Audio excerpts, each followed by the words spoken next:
हैरानी तब होती है जब किसी संवैधानिक पद पर बैठे व्यक्ति उसी पद की गरिमा को धूमिल करने में लगे हों और फिर लोकतंत्र का साख दांव पर लगाने लगे, तब उस पर सवाल उठाना लाजमी हो जाता है। पहले आप इस वीडियो को देखिए। जी नमस्कार नमस्कार। कैसे हैं प्रधानमंत्री जी? देखिए, मजदूरी कर रहे हैं। नहीं, आप इतना आजकल घूम रहे हैं और बहुत कैंपेनिंग बहुत इंटेंस है इस बार आपकी। वैसे हर चुनाव में करते हैं, कोई ज्यादा अलग से कर रहे हैं ऐसा तो नहीं है। पर इस बार रोड शोज बहुत है आपके। वीडियो पुराना जरूर है, मगर प्रधानमंत्री राजकीय कार्य को किनारे लगाकर मजदूरी आज भी वैसे करते हैं। शपथ तो अनुराग, द्वेष और पक्षपात के बिना संविधान के अनुरूप न्याय करने के लिए लिया जाता है। मैं भय या पक्षपात, अनुराग या द्वेष के बिना सभी प्रकार के लोगों के प्रति संविधान और विधि के अनुसार न्याय करूंगा। मगर लोकसभा, विधानसभा चुनाव या उपचुनाव के भाषणों में द्वेषयुक्त और अभद्र भाषा का इस्तेमाल करने में कोई कोर कसर नहीं छोड़ा जाता।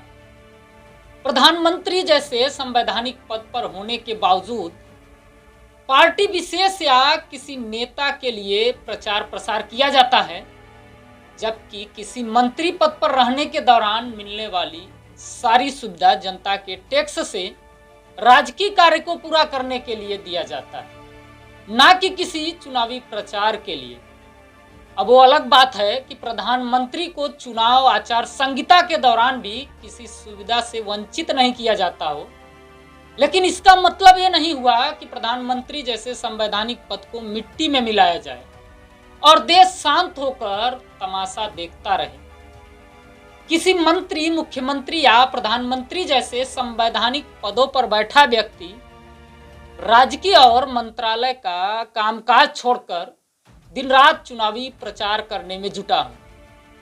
एक स्टेट का मिनिस्टर दूसरे स्टेट के चुनावी प्रचार में महीनों महीनों के लिए लगाए जा रहे हों। यहां तक कि मंत्रालय के अधिकांश मंत्रियों को चुनावी प्रचार में लगाकर संवैधानिक पदों की धज्जियां उड़वाई जाने लगी। ऐसा आज ही नहीं बल्कि पहले भी होता था, लेकिन जब किसी चीज की अति होने लगे तो सवाल तो होनी चाहिए, लेकिन फिर भी सवाल करने की जगह हम और आप चुप हैं। इसके अलावा ये कोर्ट और चुनाव आयोग संवैधानिक पदों के दुरुपयोग और तमाशे को शांत बैठकर देख रही है। चुनावी प्रचार के झोल से इस देश की जनता को त्रस्त किया जा रहा है। संवैधानिक पदों की खुलेआम धज्जियां उड़ाई जा रही हैं।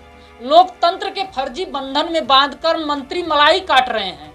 देश की जनता को लोकतंत्र के नाम पर कब तक ठगा जाता रहेगा? जनता मंत्री परिषद के काम काज के लिए चुनी है, ना कि चुनावी प्रचार के लिए। किसी भी मंत्री को चुनावी प्रचार की छूट केवल उसके पूर्णकालिक चुनाव में चुनाव आचार संहिता के दौरान ही होनी चाहिए।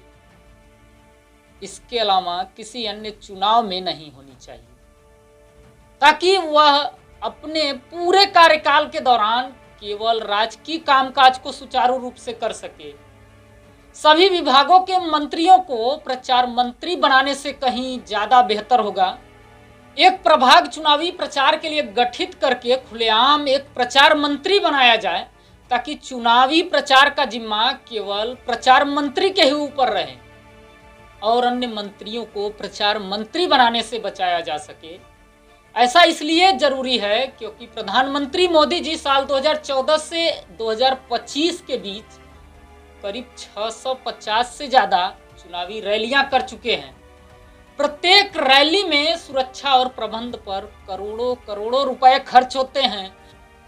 मुख्य चुनाव आयुक्त ज्ञानेश कुमार जी, आपसे पूछना चाहता हूं, मंत्री, मुख्यमंत्री या प्रधानमंत्री के पद पर बैठे किसी व्यक्ति को चुनाव प्रचार करने देना चाहिए क्या? फिलहाल इस वीडियो में इतना ही। अपनी राय कमेंट बॉक्स में जरूर दीजिए। मिलेंगे एक नए सूचना को लेकर, तब तक के लिए नमस्कार।